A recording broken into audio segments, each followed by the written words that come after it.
A week after my husband and I had the ultrasound, the doctor called me. "I want to talk about your husband. I saw him at the clinic yesterday. Drop everything and come over. It's a matter of life and death. But don't say a word to your husband." Ashley lay on the examination table, staring up at the flawlessly white ceiling of the ultrasound room. In the corner, an air conditioner hummed quietly, circulating the faint scent of rubbing alcohol. The transducer glided across her stomach, leaving wet trails of cool gel, but that chill was nothing compared to the icy knot that had been lodged in her chest for months. Michael sat next to her on the visitor's chair. He held her free hand, but his palm was dry, still, and somehow lifeless. He seemed to be performing a tedious duty, like a high schooler forced to sit through a boring class. "Endometrium looks good, uniform structure, ovaries are clear." Doctor Sarah Evans, the doctor and a longtime family friend, spoke in a flat tone. Normally, Sarah was the life of the party, always ready with a joke, asking about mutual friends, reminiscing about their college days. But today, she was different. She frowned, her gaze shifting from the monitor to Michael, and there was something in her eyes that Ashley couldn't quite decipher. Pity, anger, irritation. "So, what's the verdict, Sarah?" Michael asked. In his voice, Ashley, who had known her husband for 5 years, detected faint notes of impatience he was trying to mask with the concern of a future father. "When can we expect a little addition to the family? Ash and I are trying really hard, aren't we, sweetie?" He gave her fingers a slight squeeze. Ashley turned her head. Her husband was smiling, that trademark smile she had once fallen in love with, open, a little boyish, with crinkles at the corners of his eyes. He was 32, she was 31, the perfect age, the perfect couple, as everyone said. Something out of a magazine, the neighbors whispered with envy. "Michael, medicine is an exact science, but the human body is a complex and unpredictable thing," Sarah replied evasively, wiping the transducer with a paper towel. She avoided looking Michael in the eye. "Ashley, you can sit up and get cleaned up. I don't see any obvious pathologies, but we need to run a full hormone panel and probably check your thyroid." When they stepped out of the cool clinic lobby into the humid summer evening, Michael immediately pulled out his phone. The screen lit up with a flood of notifications. "Babe, you head home without me, okay?" He gave her a quick peck on the cheek without meeting her eyes, his thumb already flying across the screen, texting someone. "I have a meeting with a client on the other side of the city, Midwest Concrete Solutions. Remember, it's a huge contract. If it comes through, I'll get a massive bonus. I won't make it if I have to drop you off." "Of course," she nodded, trying to hide her disappointment. She had wanted to just be with him, to talk about the doctor's visit, to feel his support. Just, "Dinner's at home tonight. Remember, I bought that duck? I marinated it with apples." "Duck, awesome." "I love your duck.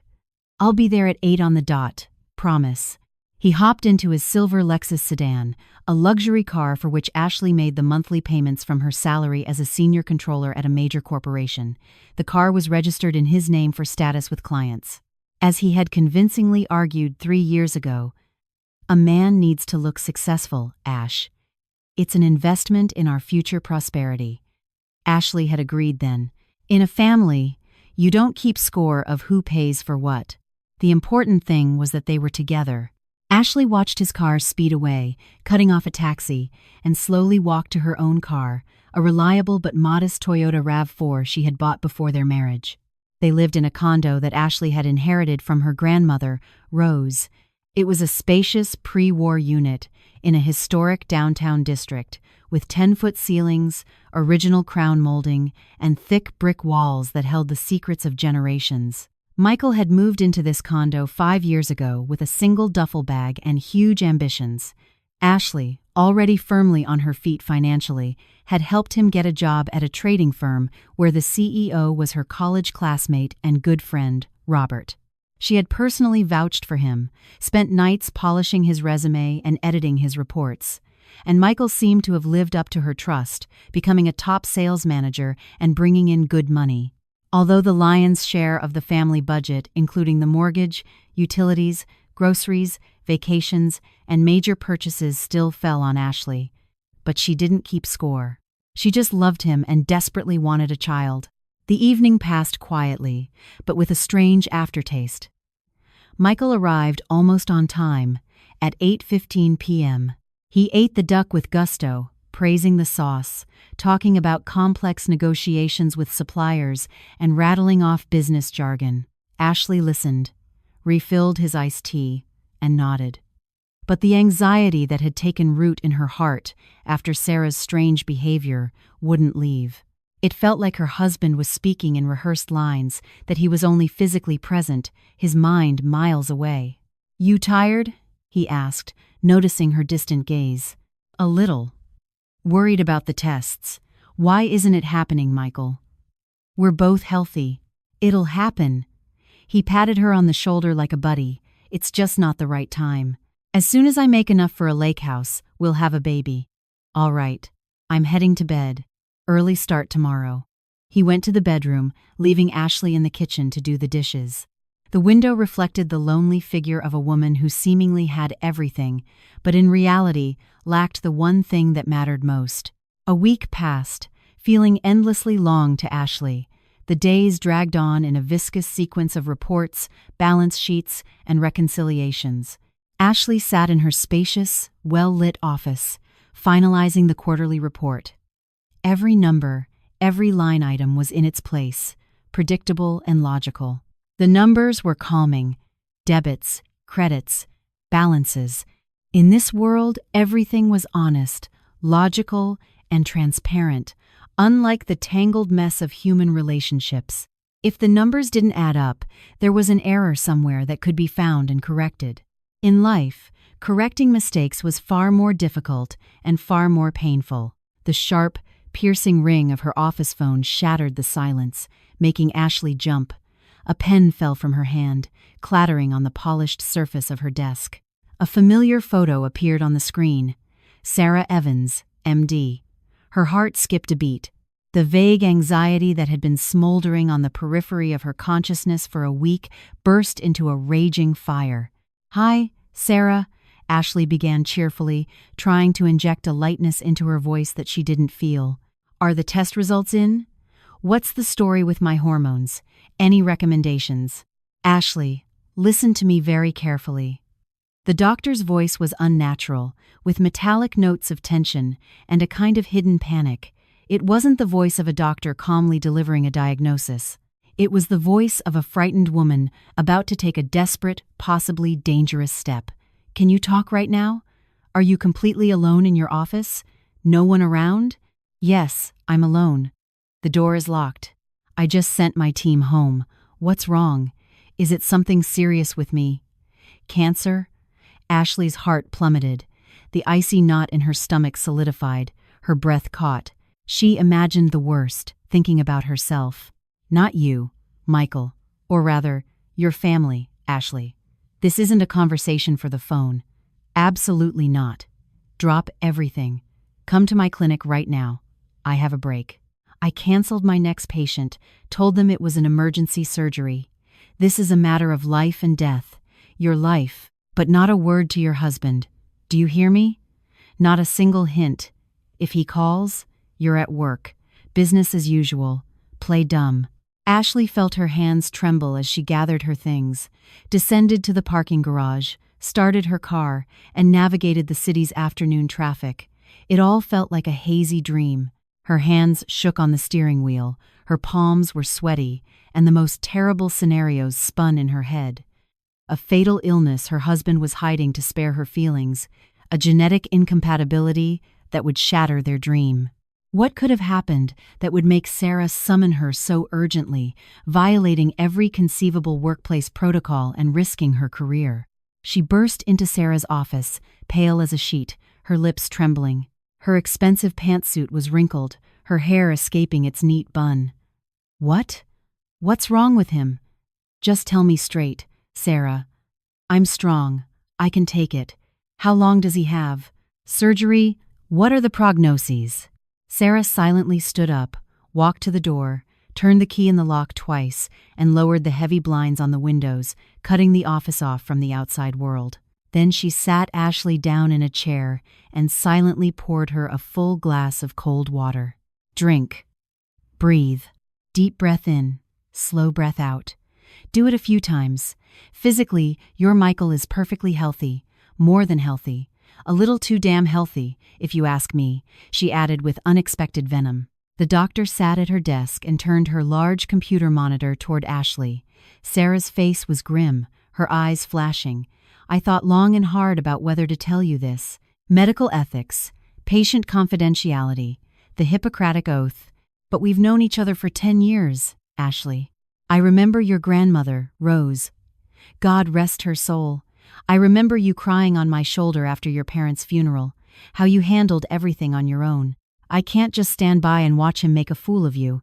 I just don't have the moral right. What I'm about to show you will change your life. Look, Sarah opened a video file, dragging the slider to the right moment. This is from the security cameras in our hallway, Ashley. Yesterday, 5 p.m., exactly 1 hour after you and he left. The camera quality was excellent. Every detail was visible. Ashley stared at the screen. There was Michael, walking down the bright, sterilely clean clinic hallway. He was strolling leisurely, relaxed. A smile, the kind Ashley hadn't seen at home in a long time, radiated from his face. He looked happy, far happier than he did at home over dinner. He was gently supporting a girl by the elbow, a very young girl, maybe 22 or 23 at most. Long blonde hair cascaded over her shoulders, and she wore a trendy, light dress that hugged her figure. The girl had a noticeable baby bump, which she proudly, almost defiantly, pushed forward. Michael leaned in, whispering something in her ear. She laughed melodically and playfully nudged his shoulder. She practically melted under his touch. He held the door to an office open for her, letting her pass like a queen.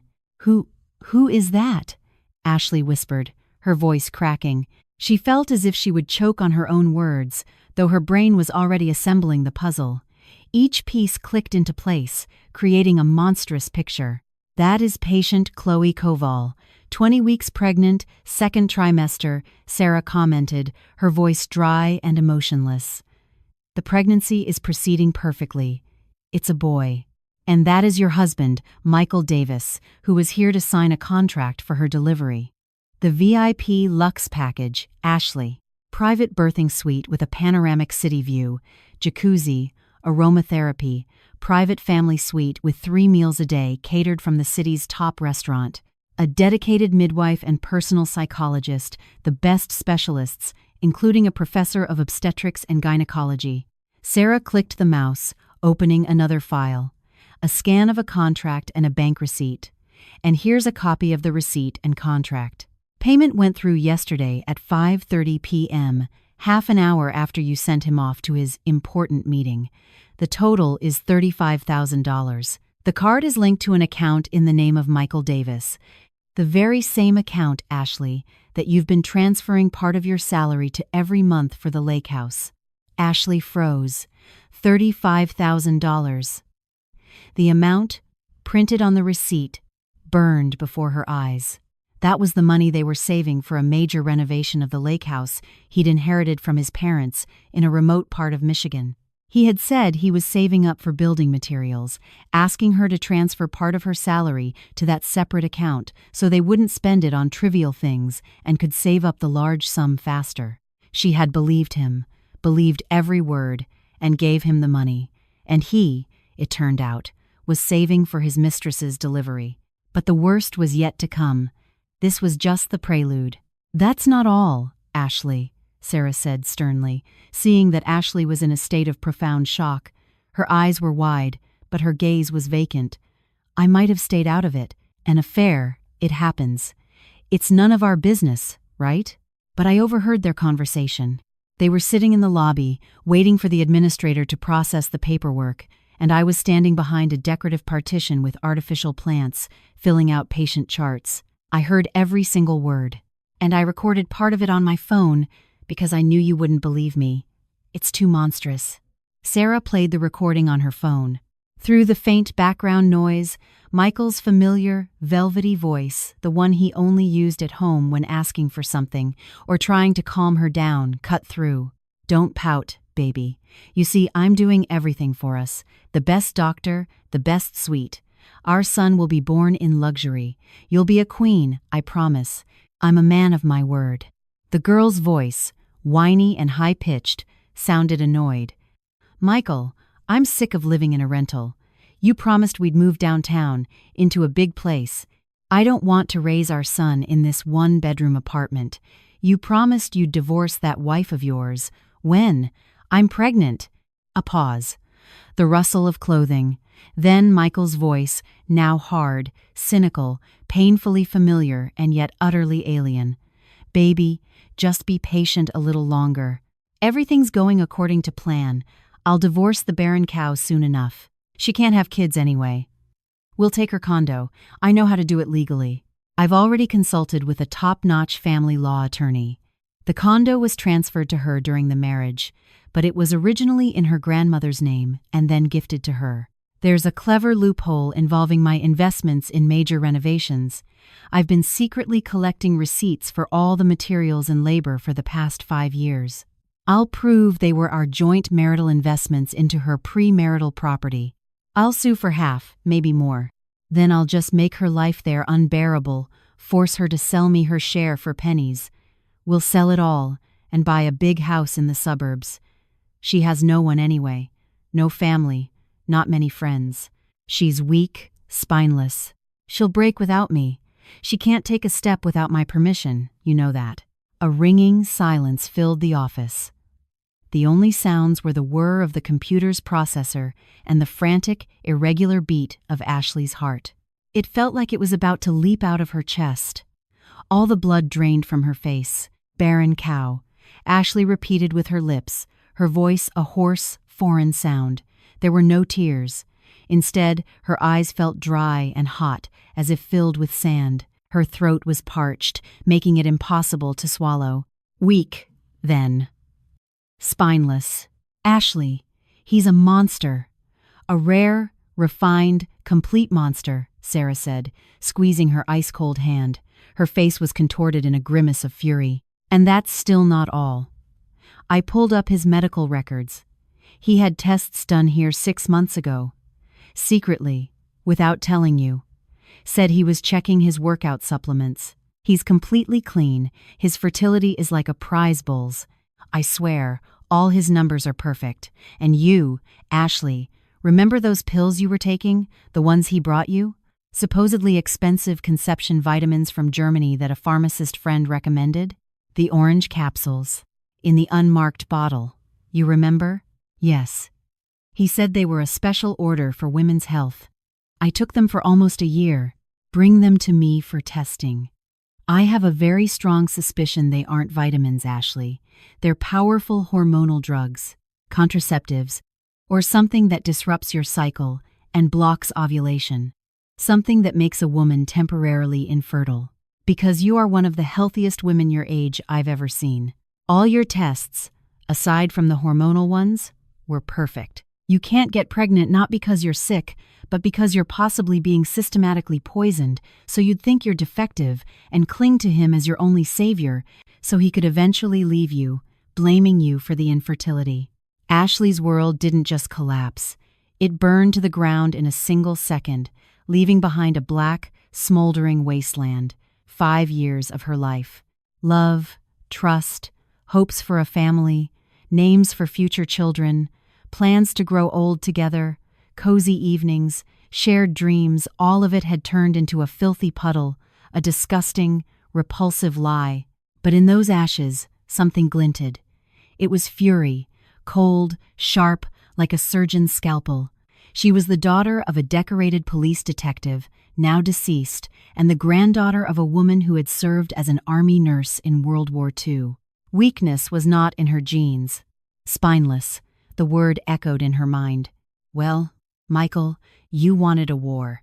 You're going to get one. And there won't be a winner. She stood up slowly. Her movements became precise, automatic, as if another entity had possessed her body. She straightened her blazer, smoothed her pants, and buttoned every button. "Thank you, Sarah. You didn't just open my eyes. You saved my life. You prevented a monstrous crime. What are you going to do? Throw a fit? Go home and smash plates? Wreck his stuff?" the doctor asked with concern, seeing her petrified face. "No." Ashley smiled, and that cold, terrifying smile made Sarah's blood run cold. "Hysterics are for drama queens who can't control their emotions. And I, as it turns out, am a barren cow whose condo is about to be stolen through a devious scheme. I'm going to act like a senior controller. I will balance the books, conduct a full audit of his every project, and liquidate the enterprise known as the Volkov family with maximum losses for its founder. And I will also conduct a very thorough review of his financial activities. He will answer for everything." Ashley walked out of the clinic. The summer sun was still shining, bathing the streets in a golden light. People hurried about their business, smiling, holding their children's hands, buying ice cream. But for her, the city had changed. It was now a battlefield. Every car, every building, every billboard seemed part of a huge, ruthless machine designed to grind her life into dust. But she wouldn't let it. She got into her car, locked the doors, rested her forehead on the steering wheel, and took several deep breaths. She needed 5 minutes, exactly 5 minutes, to bury her love, to bury it gently, with honors, but without a single tear, without a single regret. "He wants to take my condo. My Grandma Rose's condo, where every corner remembers her hands, the smell of her baking, her kind stories. He wants to throw me out on the street, strip me of everything. He used me for 5 years as a cash cow, as a springboard for his pathetic career. He's paying for another woman's delivery with my money. Money I earned working late nights while he played video games or slept with his mistress." Each thought was like a hammer blow, driving a nail into the coffin of their marriage. A loophole with the renovations. Collecting receipts. Michael's words echoed in her head. He wasn't just cheating. He was planning a monstrous, cynical crime. A crime against her past, her future, against her very self. She wiped her dry eyes with a tissue and looked in the rearview mirror. A stranger stared back at her, a woman who was hard, decisive, and capable of anything. There was no more pain or confusion in her eyes, only cold, calculating rage. She took out her phone. The first call wasn't to Michael. "Hello, Robert, good afternoon. It's Ashley Volkov. Yes, Michael's wife. No, we are far from okay. It's a catastrophe. I need to meet with you today, right now. This concerns not only our family but the finances of your company, and even its reputation. I have documents that will be of great interest to you. No, this isn't another domestic dispute. This is embezzlement. Large-scale and systematic. And I have proof. I'll be at your office in 40 minutes. Don't worry, I'm not coming to make a scene. I'm coming with facts." The second call. "Hello, 24/7 Locksmith Services? I need an emergency replacement of all the locks on my front door. I lost my keys. Yes, I have the deed and my ID with the address. 45 West Maple Avenue, apartment 12. How soon can you be here? An hour? Excellent. I'll be waiting." The third visit was to the bank. Ashley walked into the branch with a face that expressed nothing but icy, detached business focus. They knew her here as a VIP client, the senior controller of a major company. "Good afternoon, Miss Volkov," smiled the manager. "Maria, a young woman with bright makeup. How can I help you today? A loan, a new CD. Good afternoon. Maria, I want to close all our joint accounts." Ashley's voice was like a death sentence, cold and merciless, "and immediately reissue my primary debit and credit cards with new numbers. But your husband, Michael Davis, has a supplementary card linked to the account. He uses it frequently. He has a high credit limit. Block it. Immediately. All cards tied to these accounts, including his. Reason: data compromised by a third party, unauthorized access. And transfer every single cent, including the currency deposits and savings accounts, to my personal account, the one I opened before my marriage, the one my husband doesn't know about." Maria, sensing the cold steel in her client's voice, stopped smiling. Understood, Miss Volkov. I'll process that immediately. It will take about 15 minutes. One more thing, Maria. I have an auto payment set up for my husband's car loan. I'm the co-signer, but I'm the one making the payments. Yes, I see it. Monthly withdrawal on the 1st of the month. Revoke the auto payment authorization immediately, and nullify my co-signer agreement if possible under Section 4(5) of the contract regarding bad faith on the part of the primary borrower. If not, just stop the payments. Let the bank deal with the primary borrower directly. That's his problem now. 20 minutes later, her phone buzzed. A notification of the fund transfer. The family fortune, built over 5 years with her labor and her money, was now a zero balance on Michael's side. Ashley knew Michael was in a meeting. He never checked his balance during the day. And if he did, let him sweat. The first strike was delivered. A complete financial blockade. Time for the next stage. Next up, the condo. Her condo. The locksmith, a stocky man in greasy blue overalls, worked quickly and efficiently. The old lock clattered to the floor, raising a small cloud of dust. "You want a heavy-duty one?" he asked, eyeing the well-dressed woman with the icy gaze. Got Italian, got Israeli. A tank couldn't get through 'em. The most secure one you have. A Medico. One that can't be duplicated or picked. Ashley pulled $200 bills from her wallet. "And one more thing, help me carry some things out. It's trash, heavy trash." She didn't carefully fold his designer shirts as she used to before his business trips, sorting them by color and season. She didn't tie a ribbon around his video games or his collection of expensive watches, the very ones she had given him for their anniversaries. Ashley pulled out a roll of huge, black, heavy-duty contractor bags. Into the first went his designer suits from the closet, hangers and all. The crunch of fabric, the snap of plastic. Into the second, his shoes, all jumbled together. Expensive Italian leather loafers flew into the same pile as his muddy running sneakers and the rubber flip-flops he wore around the condo.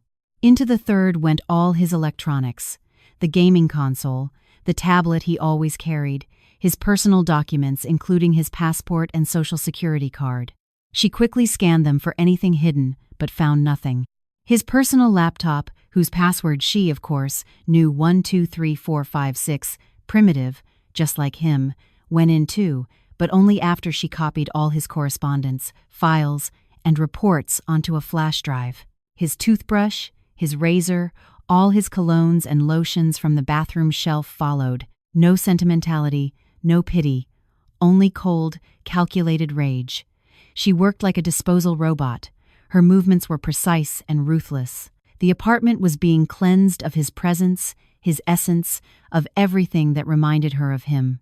The scent of his expensive cologne, which once seemed so comforting and familiar, now made her nauseous. She threw open all the windows, letting in the city noise and fresh air. Let it air out. The locksmith, a burly, quiet man, silently hauled the heavy bags to the dumpsters in the alley.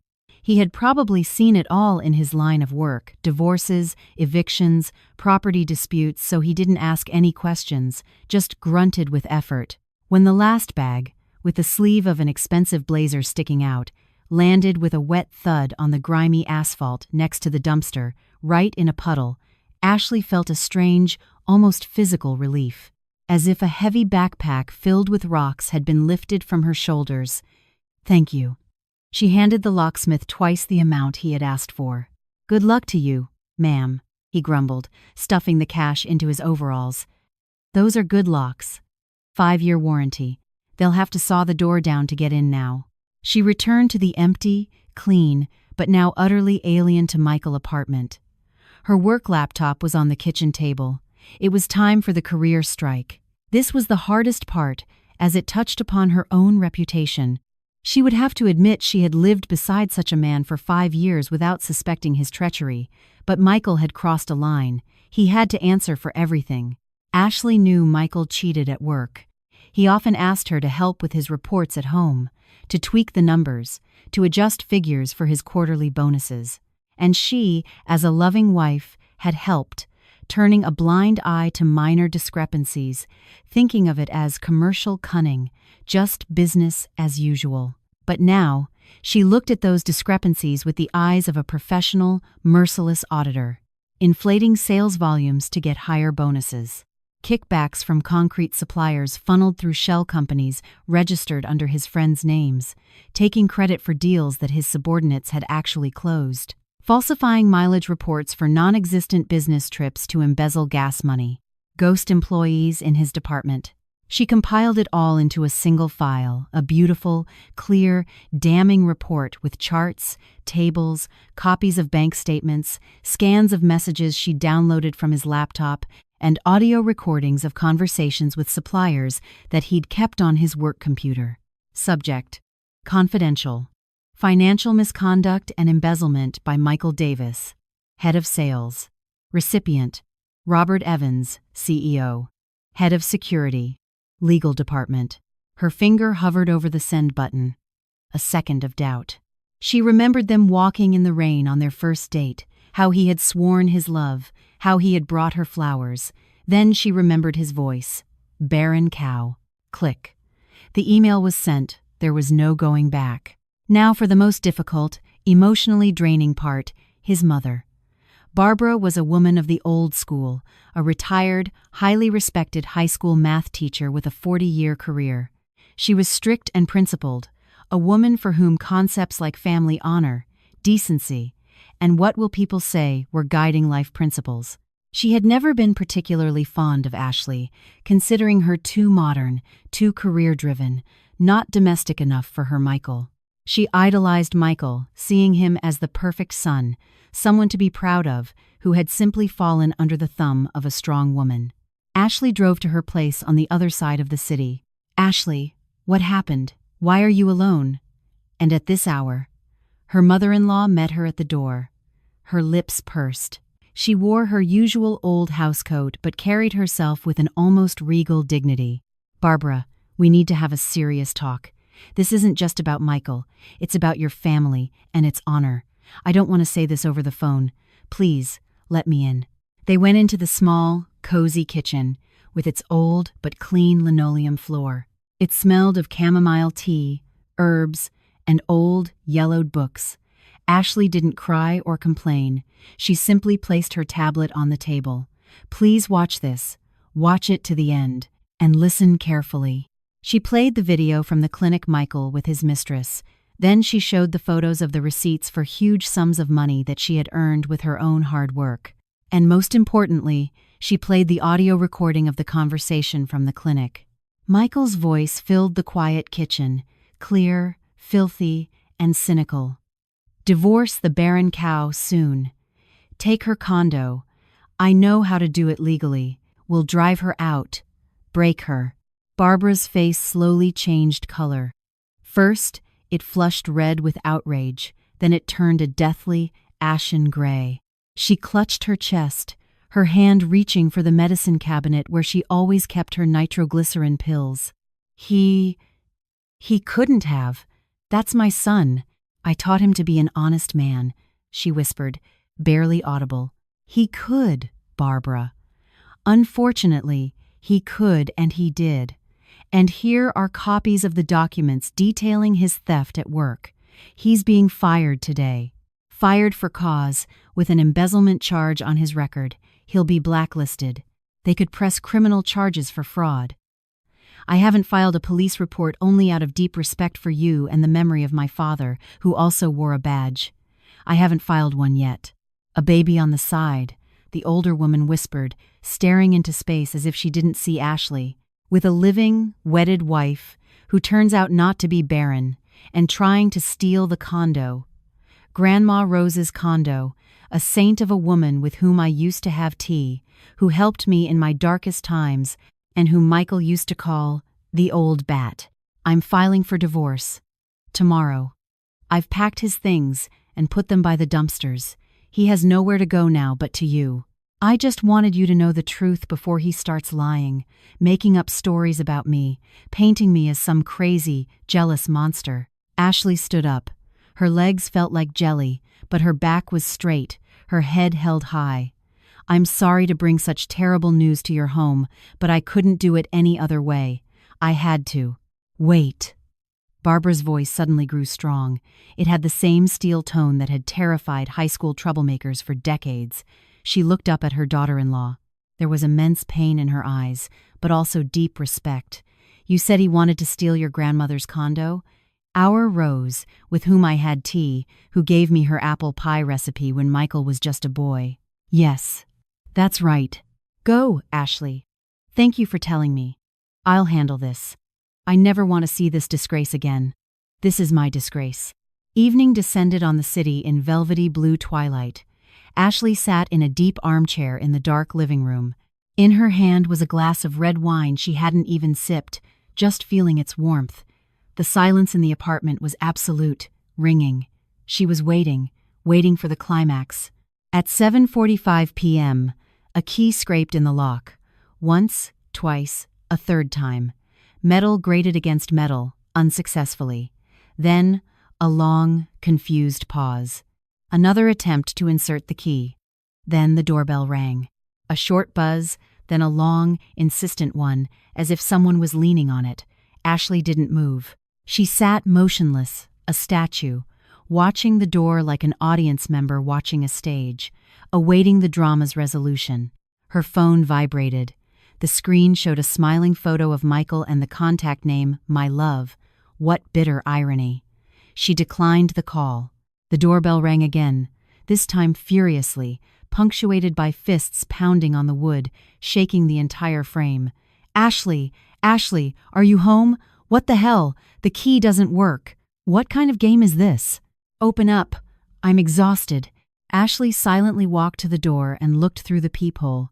Michael stood on the landing, disheveled, angry, his face red with rage. In his hand was a box with a cake, the one he'd promised to buy after his successful deal.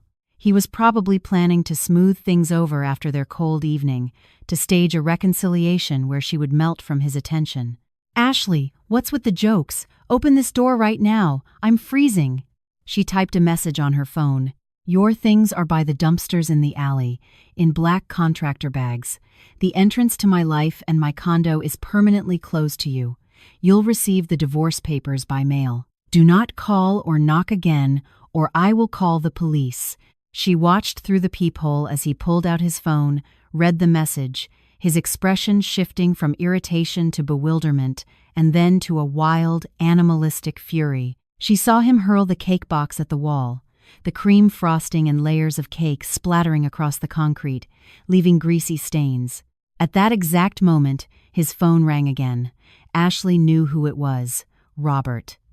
She had timed it perfectly. She couldn't hear the words, but she saw Michael's reaction. Yes, Robert? What? Embezzlement? That's a mistake. It's slander. I can explain. It's all Ashley. She's lost her mind. He began to babble, pressing the phone to his ear. His voice cracked into a squeak. He started to sag against the wall as if all the air had been let out of him. His knees buckled. Fired? For cause? Robert, we're friends. Don't get security involved. I'll pay it all back. Please, please, don't ruin me. Beep. He slowly lowered the phone. His face was a mask of horror. His eyes were wide, but his gaze was glassy. He was fired. Fired in disgrace, blacklisted. In this city, he wouldn't even get a job as a stock boy in a decent company.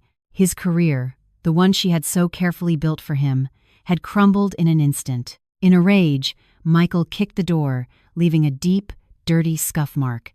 You set me up. You'll pay for this. Open the door. I'll kill you, he screamed, losing the last vestiges of his humanity. I've already called the police, Ashley said loudly and clearly through the door. Her voice was calm and confident. You have less than 2 minutes to disappear. A patrol car is on its way. And by the way, Sarah says hello. And so does the recording of your conversation about my condo. A dead silence fell outside the door. Michael froze, as if pinned to the spot. He understood. She knew everything. About the condo, the mistress, the plan, the pills, his depravity. He was exposed. He knew Ashley. If she said she'd called the police, she'd called them. She didn't bluff. He spat on the door, let out some kind of animalistic growl, and bolted down the stairs, taking them two at a time like a cornered animal. In the alley, he saw a scene worthy of a tragic finale. His belongings, the bags were torn open, local homeless people or stray dogs had already investigated the contents. His expensive designer shirts, once perfectly pressed by Ashley, lay in the spring mud. One Italian loafer floated in a puddle of meltwater. The laptop was gone, probably the first thing to be snatched. Everything he had been so proud of was now garbage. He stood in the middle of the alley in his expensive but now filthy overcoat, surrounded by trash, unable to comprehend how his life so comfortable, so well-ordered, so promising could have collapsed in a single hour, a single moment. Cards blocked. He checked his banking app. Access denied. Please contact your bank.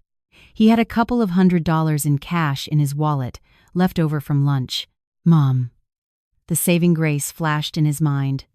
Mom would take him in. Mom was always on his side. Mom would understand. He'd crash at her place for a few days, calm down, come up with a plan for revenge, sue that bitch for everything he could get. She would regret this. He caught an Uber and headed to his mother's. The entire ride, he frantically rehearsed his speech, perfecting the intonations. Ashley's lost her mind. Hormonal imbalance due to her infertility. She kicked me out for no reason, told my boss a bunch of lies out of jealousy and envy. He believed his own lies. Until the very end. He went up to her floor, rang the familiar doorbell of the door covered in old brown vinyl. He could almost smell his mother's baking. She would feed him. Footsteps. The click of a lock.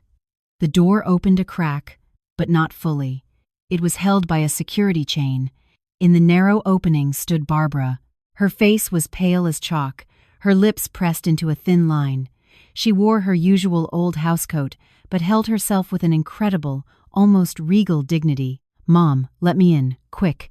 It's a disaster. Ashley's gone completely insane. She threw me out, tossed my stuff, got me fired. She's crazy. He started from the doorway, trying to play the victim and squeeze inside.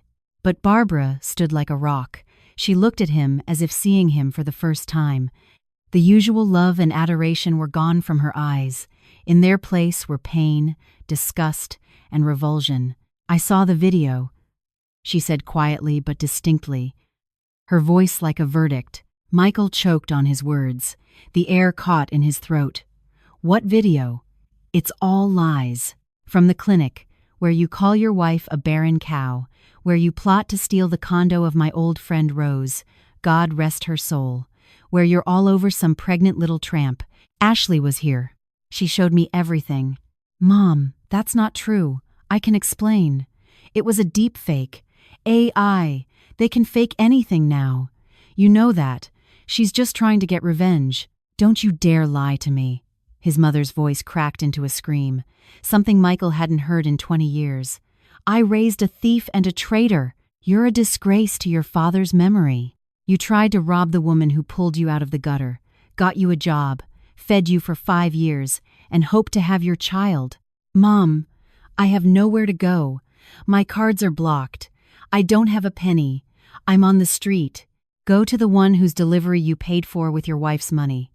Go to your crooked partners you ran your schemes with. Or go to a homeless shelter. I don't have a son anymore. You died to me today. The door slammed shut in his face. 2 locks clicked, then a deadbolt. Mom! Mom, open up, you can't do this. It's me, Mikey, your son. Michael was left alone in the cold, dim hallway. The building smelled of fried food and cat urine. A TV was on somewhere, news blaring, laughter from some sitcom. He slowly slid down the wall and sat on the dirty steps. He was a handsome, successful 2-year-old man. An hour ago, he had a career, a home, a loving wife, prospects. He was king of the world. Now, he had nothing. Just dirty shoes, a few bills in his pocket, and a pregnant mistress who, he now realized with chilling clarity, would dump him the second she found out he was broke. Chloe. Right, Chloe. He grasped at the last straw. They had love. They were having a son. She would understand. She would support him. They would get through this together. With trembling hands, he dialed Chloe's number. Long rings. Finally, she answered. "Hello, sweetie," she cooed. "Where are you? You promised to transfer the money for the stroller tonight.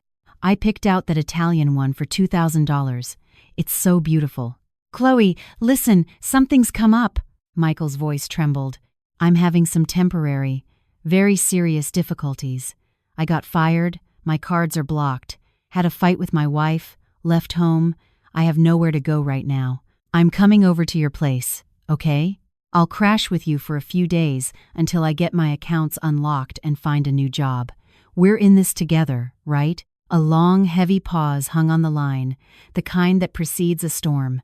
"What do you mean, blocked?" Chloe's voice changed, becoming sharp, hard, foreign. "What about the delivery? The contract? Who's going to pay for all that? Did you scam me?" "The contract is paid, don't worry. I just got fired. I was set up. I'm completely broke right now. But I'll find a new job, I promise. We just have to get through this together. I'm on my way." "Stop!" Chloe cut him off coldly. "You can't come here. My landlord doesn't allow guests, and I don't have room for a broke loser. And besides, Michael, you told me you were rich, that you were getting a divorce and we were buying a house. Turns out you're just a broke, unemployed guy whose wife kicked him out. I don't need your problems. Figure your own life and money out. Then call me. Actually, don't call me. I'll find someone who can take care of me and my son. I need a real man, not a charity case." Click. Michael stared at the dead screen. "Broke loser." The words echoed off the concrete walls of the hallway. That was it. The absolute, final, merciless end.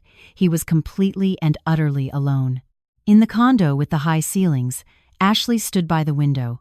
She had watched the Uber carry Michael away an hour ago. She watched the lights in the neighboring windows slowly go out as the city fell asleep, but she remained, staring at the city lights. She waited for the storm inside her to subside. There was no pain. There was a surprising, crystalline clarity. Like after a deep spring cleaning, when you've thrown out all the old, rotten, stinking junk that has been taking up space, poisoning the air, and making it hard to breathe for years. She placed a hand on her stomach. It was quiet for now, but she knew. A new life was beginning there. "It's okay," she said into the quiet room. Her voice was hoarse but steady. "We'll be fine. I'm strong. And from now on, I'll be taking real vitamins. And I'll live a real life, without lies and betrayal. Tomorrow is a new day. She would need to hire a new head of sales for the department. She would need to heal her nerves, her faith in people.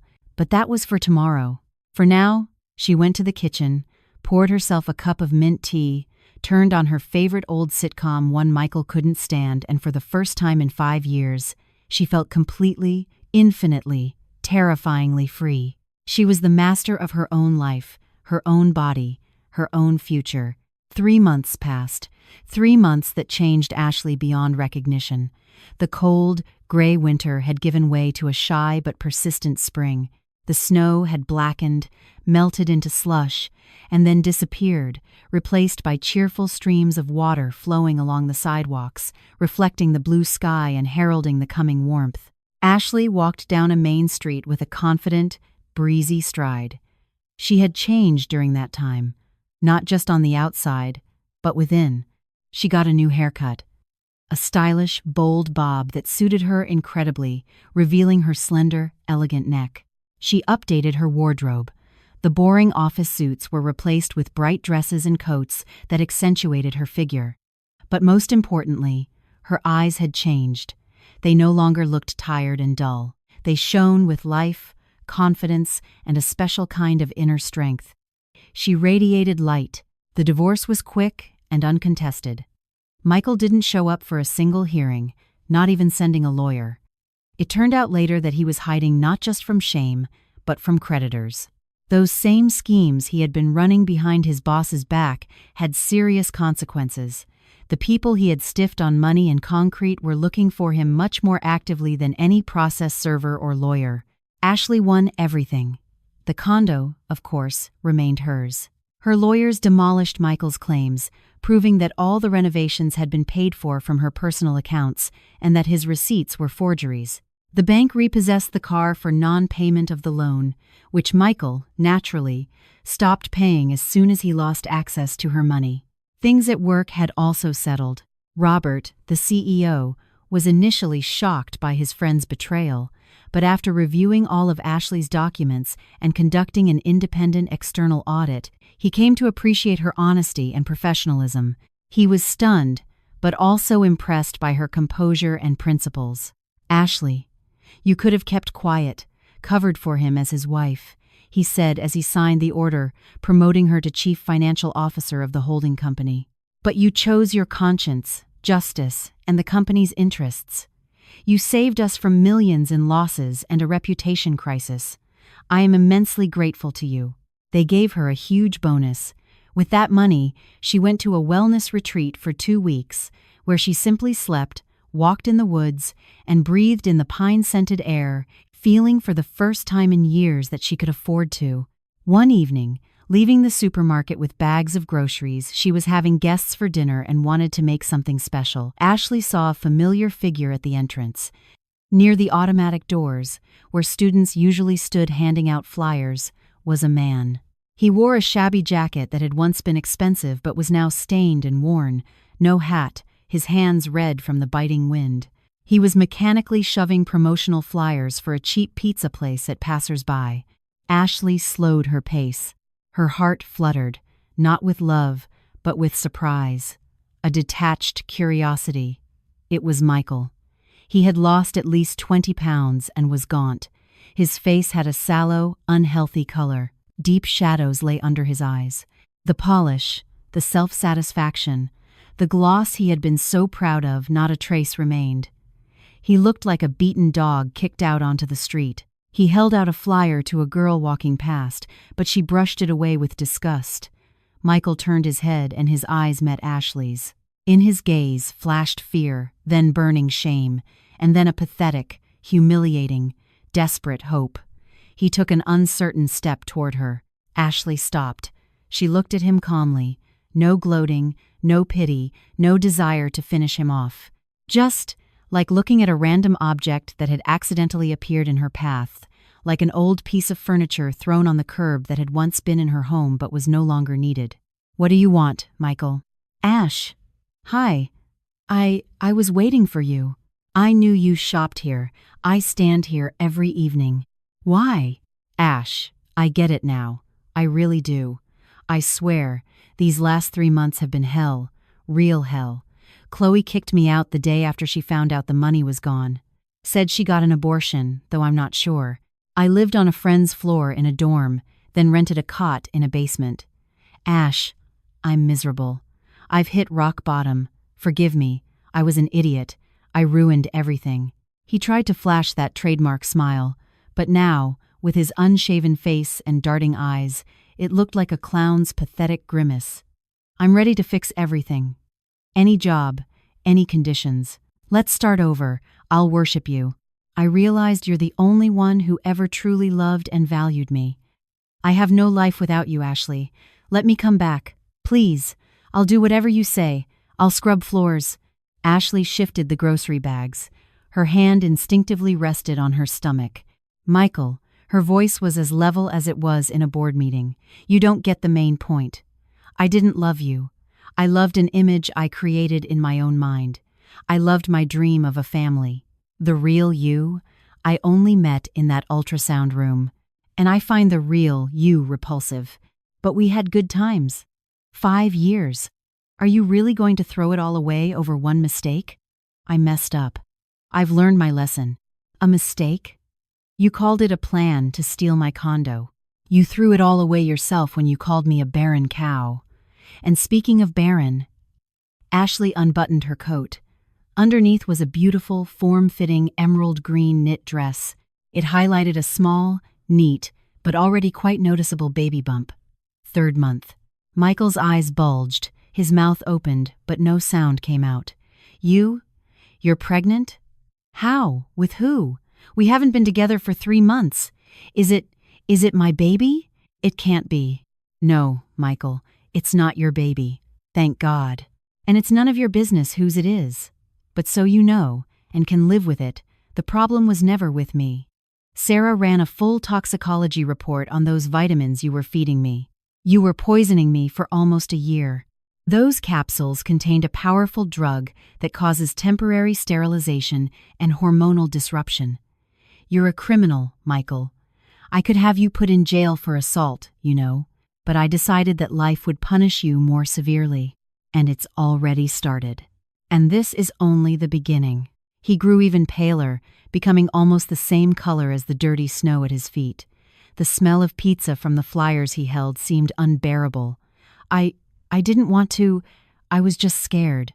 Scared that if you got pregnant, you'd get fat, go on maternity leave, we'd have less money, that you wouldn't have time for me. I wanted to live for myself for a while. You lived for yourself. How do you like it? You had everything. Now you have nothing. You got what you deserved. Ashley, just help me out with some money. I have nothing to eat. Loan me $500. I'll pay you back, I swear. Goodbye, Michael. Don't write, don't call, and don't ever come near me again. Or I might change my mind about that police report. She walked past him toward the parking lot, where a man was already waiting for her, tall, broad-shouldered, with a kind, open face and a warm smile. He got out of the car, took her bags, kissed the top of her head, and protectively opened the door for her. It was Andrew, her old high school classmate, a simple but reliable mechanical engineer. They had met by chance a month after the divorce, and it turned out he had had a crush on her since high school, but had always been too shy to approach the top student and beauty queen. He didn't have millions, but he had skilled hands, a big heart, and he dreamed of having children. And it was with him that Ashley finally understood what calm, dependable, true happiness felt like. Without the lies. She got into the car. The baby gave a gentle kick, as if greeting the new, wonderful world. It was a true miracle. It turned out that as soon as the toxins her loving husband had been feeding her were flushed from her system, and as soon as the constant, monstrous stress of living with a liar was gone, nature had taken over. Her body had blossomed. She started the engine. Who was that? Andrew asked as he pulled onto the main road. There was no jealousy in his voice, only slight concern. Nobody. Ashley smiled. A ghost from a past life. A shadow. He doesn't matter. Got it. So, where to, my love? Home, she said. Yes, to our home. And Michael was left standing in the wind with a stack of flyers no one wanted. People rushed past him, hurrying home to their families, to warm dinners, to their children, to their loved ones. No one looked at him. He was a non-entity, a man who had everything love, a home, prosperity, respect, but had traded gold for cheap glass trinkets and was now paying the price with loneliness and cold. He remembered his mother's words, "You are a disgrace to this family. You died to me." He remembered Chloe's words, "I don't need a broke loser." He remembered Ashley's shining eyes looking right through him as if he were invisible. He crumpled the stack of flyers and threw it into a trash can in disgust.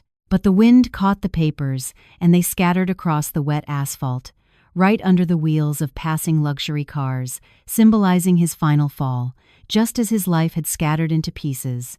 That same evening, Barbara's apartment, a quiet, barely audible knock on the door. The old woman startled in her armchair. She was afraid it was her son again. Her heart ached every day. She had aged 10 years in these few months. More gray hair, deeper wrinkles. But her pride and a teacher's principles would not allow her to forgive such vileness and betrayal. She knew Michael had fallen on hard times. She'd heard from acquaintances that he was doing odd jobs, living in some hovel. She wanted to run to him, to feed him, warm him, pull him out. But letting him back in would mean admitting that depravity could be forgiven, that betrayal went unpunished. Barbara didn't know how to do that. She shuffled to the door. "Who is it?" "Barbara, it's Ashley. Please open up. I'll only be a minute. I brought cake." The lock clicked. The door opened a crack, Ashley stood on the threshold with a large cake box, a real New York cheesecake, the kind her former mother-in-law loved and was hard to find in their part of the city. Ashley. The old woman's eyes welled up. A spark of warmth flickered in them. "Come in, child. Why did you come?" They went into the small, cozy kitchen. It smelled of chamomile, herbs, and old books. "I won't stay long, Barbara. I was just driving by and wanted to see how you are. Your health? Your blood pressure? Do you need any medication?" "What health? I'm just creaking along." "And you? I heard the legal battles are over." "You won?" "Yes, it's all behind me now.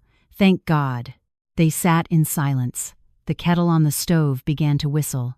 "Don't blame yourself," Ashley said quietly, placing her warm hand over her former mother-in-law's wrinkled one. "You raised him to be a decent, honest boy. Sometimes people just break.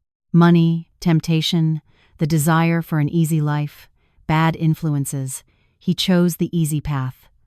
That was his choice as a grown man, not your fault as a mother. You did everything you could." Barbara wiped a tear with the corner of her old cotton handkerchief. "Thank you, Ashley. You're a kind, generous soul. He was a fool, too. Oh, such a fool. I knew you were the best thing for him, his guardian angel. But he always had to act like he was the smartest one in the room, thought he deserved a princess, and ended up with nothing. This is his punishment." "I saw him today," Ashley said. The old woman froze, clutching her teacup so tightly her knuckles turned white. Fear for her son was plain in her eyes. "Is he alive?" "He's alive, handing out flyers by the supermarket. He doesn't look good. Thin, a bit dirty, but his arms and legs are intact. Life is teaching him a lesson, Barbara, and it's probably the best lesson. If you help him now, give him money or a place to stay, he'll never learn. He'll think he can do evil and escape punishment. He needs to pull himself out of this, or not. That's his path as a man. Let him prove what he's worth on his own, without a wife or a mother." "You're right," the mother sighed heavily. "It's harsh, but you're right. Let him get a taste of real life. Maybe it'll break his pride and make a man out of him. And if not, then that's his fate." Ashley finished her tea and stood up. "I should go. Someone's waiting for me." "Who's waiting?" Barbara's eyes lit up with a flicker of interest. "Family." Ashley smiled, gently stroking her belly. "My new family." She didn't elaborate, but Barbara understood everything. Her gaze fell on her former daughter-in-law's rounded figure. As she was leaving, her mother-in-law called out, "Ashley, wait. Be happy, my dear. You've earned it, more than anyone. And forgive us. Forgive him. I hold no grudges. Goodbye." Ashley stepped out into the cool spring evening. The air was fresh and intoxicating, smelling of wet asphalt and budding leaves. She knew she had done the right thing by visiting her former mother-in-law. The anger was finally gone. All that remained was a wise understanding and a touch of melancholy. Revenge is a dish best served cold, but you can't live with a heart of ice. She had exacted her revenge. She had protected herself and her grandmother's home, but she hadn't allowed herself to become bitter and hardened toward the world. She had taken revenge on Michael, not by destroying him physically or morally, but by becoming happy without him. That was the most terrible punishment for his inflated ego. He thought she was just an accessory to his life, a barren cow with a condo, but she turned out to be an entire universe, strong and vibrant, that had simply ejected him like a foreign, toxic body and continued to spin, to shine, and to create new life. She got into the car with Andrew. "Everything okay?" he asked, reaching for her hand. "Better than ever," Ashley replied, intertwining her fingers with his. "Let's go home." The car pulled away, carrying her toward a future where there was no room for lies, betrayal, or pain. Only love, trust, and the sound of a child's laughter that would soon fill her grandmother's old condo. Dear listeners who have accompanied me until the end of my story, how did you find today's tale? I'm curious about the impression it has left in your hearts and the thoughts it has sparked in you. Please feel free to share your impressions and opinions in the comments. I will carefully read each of them. The likes and subscriptions you give me are the greatest source of strength and motivation for creating better stories in the future. Please don't forget to do so. I sincerely wish that your life is always filled with happiness and good fortune, and that the warm light in your hearts never fades.